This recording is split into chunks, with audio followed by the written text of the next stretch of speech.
ছোট ছেলেটা যার কথা বললে আমি আবেগপ্রবণ হয়ে যাই, রংপুর জেলা স্কুলের পঞ্চম শ্রেণীর ছাত্র প্রিয়ম। আমার ছেলের বয়সী সেই প্রিয়মকে তারা গলায় কাপড় পেঁচিয়ে হত্যা করে। রংপুরে আলোচিত 4 হত্যাকাণ্ডের তদন্ত যত এগোচ্ছে ততই সামনে আসছে একের পর এক চাঞ্চল্যকর তথ্য। আর সেই তথ্য তুলে ধরতে গিয়ে সবচেয়ে বেশি আবেগপ্লুত হয়ে পড়েন পুলিশ কমিশনার। ছোট্ট প্রিয়মের কথা বলতে গিয়ে তার কণ্ঠ ভারী হয়ে আসে। তার ভাষায়, প্রিয়ম আমার ছেলের সমান বয়সী। আমার ছেলের বয়সী। স্থানীয়দের ভাষ্যমতে গণপতি চক্রবর্তী ছিলেন এলাকায় সম্মানিত একজন শিক্ষক। কারো সঙ্গে তার কোনো বিরোধ বা কলহ ছিল না। অথচ সেই শান্ত পরিবারটির উপরেই নেমে আসে এমন এক রাত, যার বর্ণনা দিতে গিয়েও শিউরে উঠেছেন তদন্তকারীরা।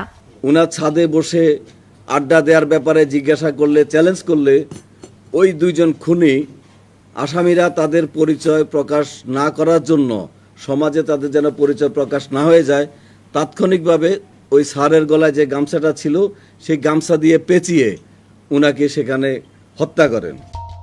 পুলিশের দাবি, বৃহস্পতিবার দিবাগত রাতে পাশের ভবনের উপর দিয়ে গণপতি চক্রবর্তীর বাড়ির ছাদে প্রবেশ করে মুগ্ধ ও সিদ্ধার্থ নামের 2 যুবক। তারা পরস্পর মামাতো ভাই।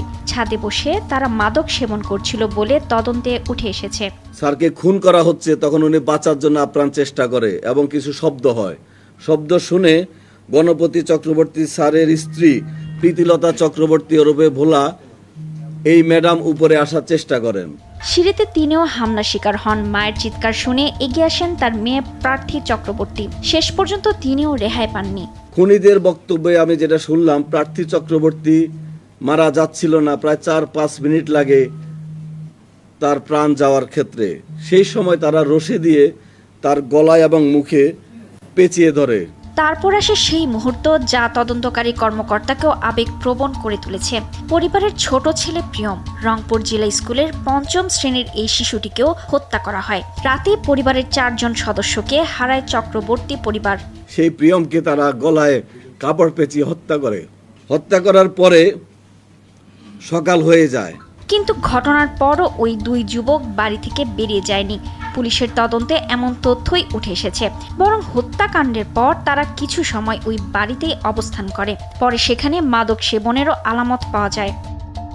বের হওয়ার সময় সঙ্গে নিয়ে যায় স্বর্ণালঙ্কার সহ বিভিন্ন জিনিস।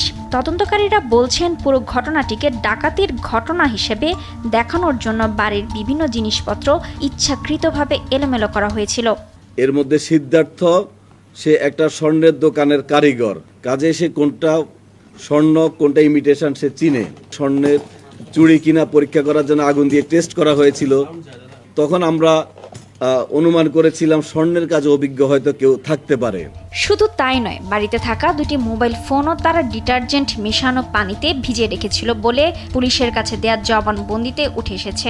ঘটনার পর লুট হওয়া কিছু স্বর্ণালঙ্কারও উদ্ধার করেছে পুলিশ। ফোনে যেন কোনো ফিঙ্গারপ্রিন্ট না থাকে, তারা বলেছে তাদের স্বীকারোক্তি অনুযায়ী ফিঙ্গারপ্রিন্ট যেন না থাকে, সেই উদ্দেশ্যে তারা এটা পানিতে ভিজিয়ে রাখে। রোববার ভোরে রংপুর নগরীর মাছুয়াপাড়া এলাকা থেকে মুগ্ধ ওই সিদ্ধার্থকে আটক করে গোয়েন্দা পুলিশ। তদন্ত যত এগোচ্ছে ততই সামনে আসছে নতুন নতুন তথ্য। তবে সবকিছুর মধ্যেও ছোট্ট প্রিয়মের কথা যেন আলাদা করে নাড়া দিয়েছে তদন্ত সংশ্লিষ্টদের। ছোট ছেলেটা যার কথা বললে আমি আবেগপ্রবণ হয়ে যাই, রংপুর জেলা স্কুলের 5ম শ্রেণীর ছাত্র প্রিয়ম। আমার ছেলের বয়সী সেই প্রিয়মকে তারা গলায় কাপড় পেঁচিয়ে হত্যা করে। রুবায়েত তানজুম, দেশ টিভি।